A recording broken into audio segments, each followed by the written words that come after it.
Почитувани гледачи, во наредните неколку минути време е за вестите на Канал 8. Половина век по трагичната смрт на младиот фудбалер Никола Мантов, во мултикултурниот центар беше промовирана книгата "Мантов мечтаеше за фудбалот" од авторите Љубинка Ајтовска и Ацо Стојановски. Одбележувањето на 100 годишнината од фудбалот во Кочани и 50 годишнината од смртта на младиот фудбалер Никола Мантов беше збогатено со промоција на книгата "Мантов мечтаеше за фудбалот" од авторите Ацо Стојановски и Љубинка Ајтовска. Книжевното дело е посветено на Никола Мантов, фудбалер на Осогово, кој на 1 јули 1973 година почина на фудбалскиот терен во Кочани на надпреварот меѓу фудбалските клубови Осогово и ФАС 11 октомври од Скопје. Осогово е бренд, пред се гордост на сите кочачани, кои го доживеат овој голем јубилеј. Горди сме на она што го оставиле за нас, за наша обврска задача и аманет да го сочуваме, негуваме ФК Осогово, кој е символ на сплотеност и долготрајна истрајност. Во идина Осогово ќе мора да ги следи модерните текови на фудбалот, да се подобрува од година во година, посебно на организационен план. Во сеќавањата за младиот кочански фудбалер беше истакнато дека тој е меѓу малкутемина на овие простори кои починале за време на фудбалски надпревар, а прв во државата чие име денес го носи стадионот на кој тој играл.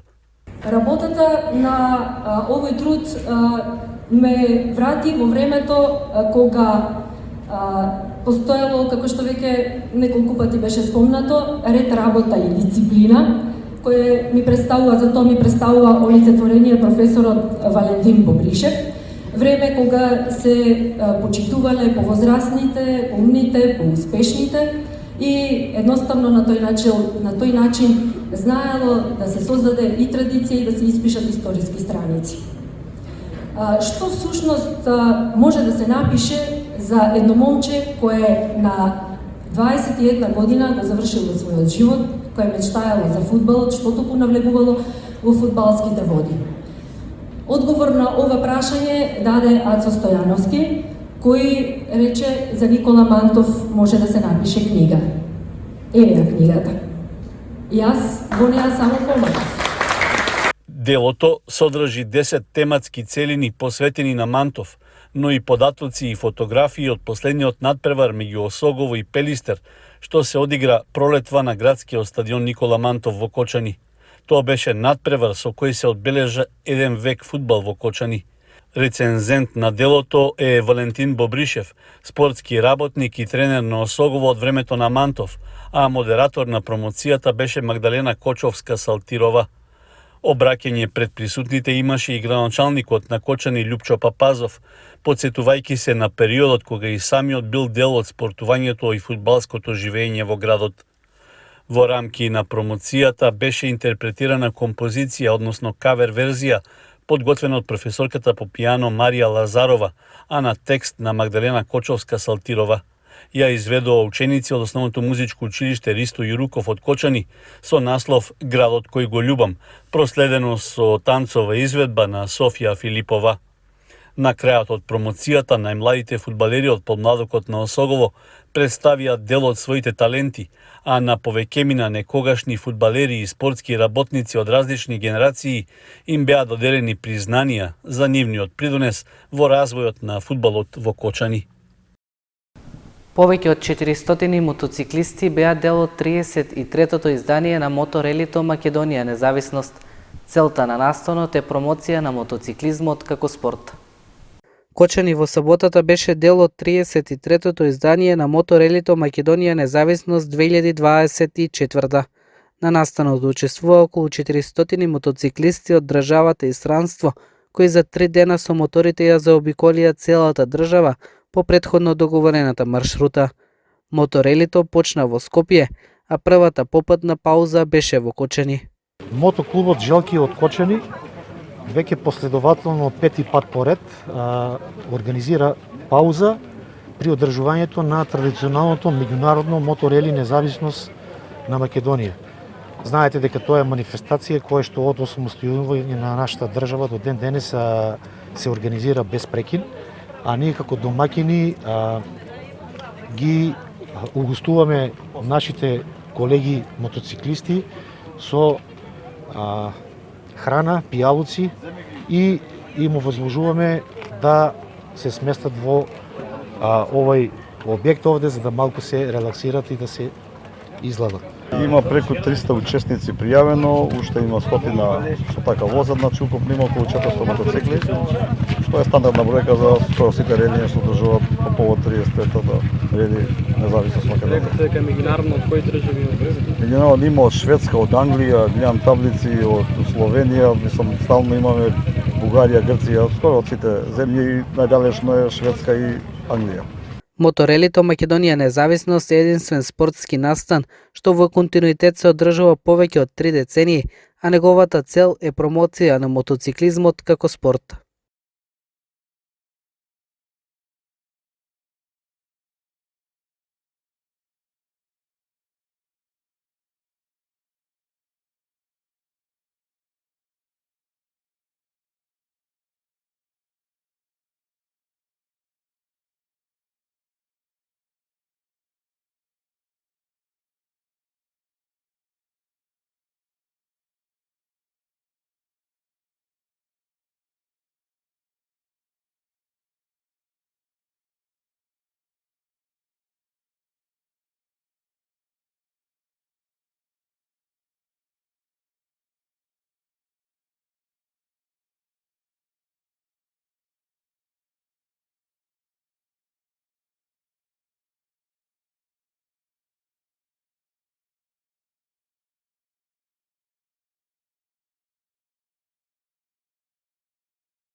Во текст се програмските содржини од 39-то издание на меѓународниот фолклорен фестивал Истибанско здравоживо. Годинава учествуваат гости од 4 континенти и повеќе држави. Во текст се програмските содржини од 39-то издание на меѓународниот фолклорен фестивал Истибанско здравоживо. Честа да го отвори настанот му припадна на домаќинот, фолклорниот ансамбл Китка од Истибања, кој пред гостите од повеќето држави се представија со традиционални стари македонски песни и ора. Дел од програмата беше и фолклорниот караван во Ризари, при што таму се реализираше дефиле низ улиците во селото, а пред Домот на културата фолклористите од Осоговски извор ја презентираат традицијата од овој крај. Исто така беа одржани и 2 национални вечери со сите гости надвор од државата. В среда е големото финале со дефиле низ Виница и гала настапот на сите учесници на плоштадот Ангел Винички, а за крај е предвидено заедничко оро на сите учесници, со што се затвара фестивалот. На настанот учествуваат ансамбли од 4 континенти – Азија, Африка, Јужна Америка и Европа, како и од земјите Чешка, Украина, Мексико, Косово, Бугарија, Сенегал, Србија, Казахстан и Македонија. Главни покровители се Општина Виница и Министерството за култура. Учесниците на фестивалот ќе добијат плакети за учество, односно диплома за учесник на меѓународниот фолклорен фестивал и стипендско здравоживо.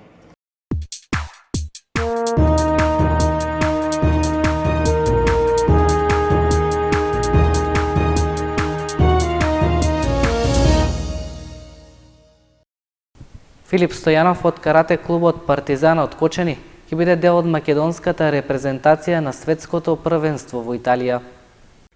Каратистот Филип Стојанов, член на карате клубот Партизан од Кочани, ќе биде дел од 4 члената македонска репрезентација, која ќе учествува на светското првенство што во октомври ќе се одржи во Венеција, Италија.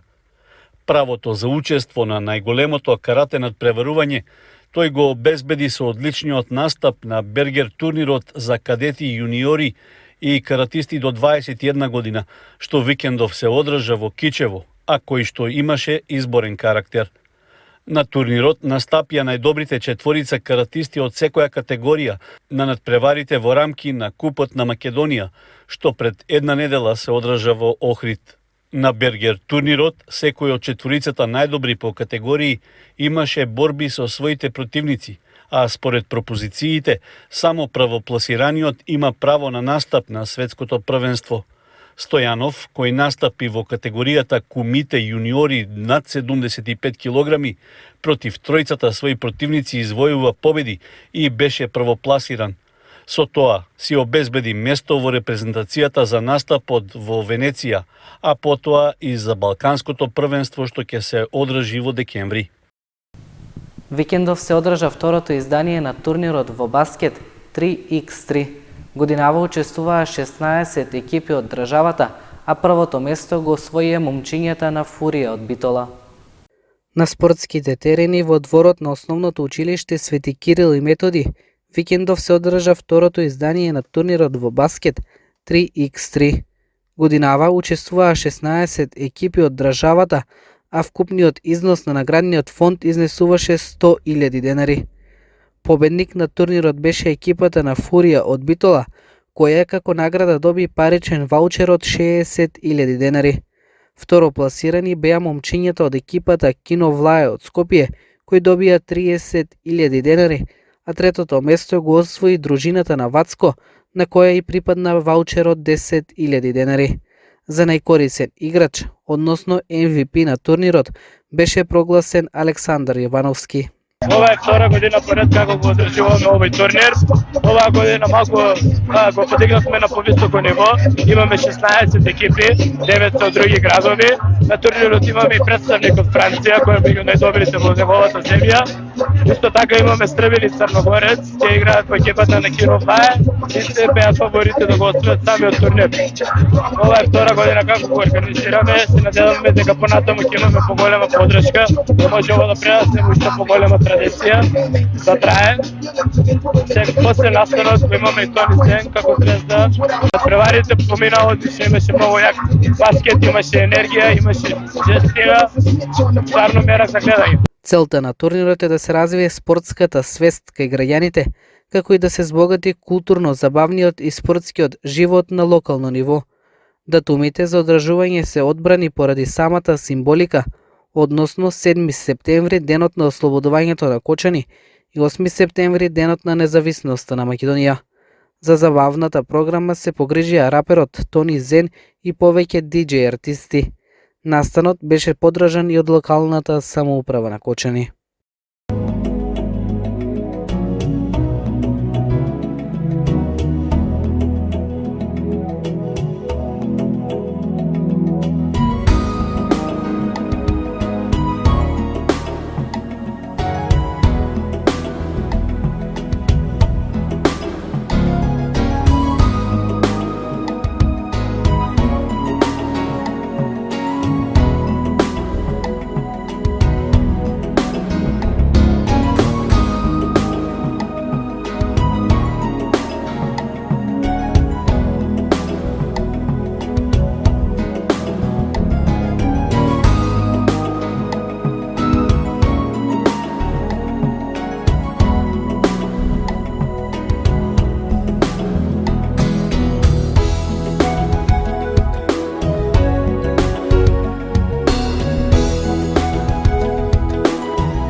Почитувани гледачи, со временската прогноза го завршуваме и ова издание на вестите на Канал 8. Ви благодариме што бевте со нас. Довидување.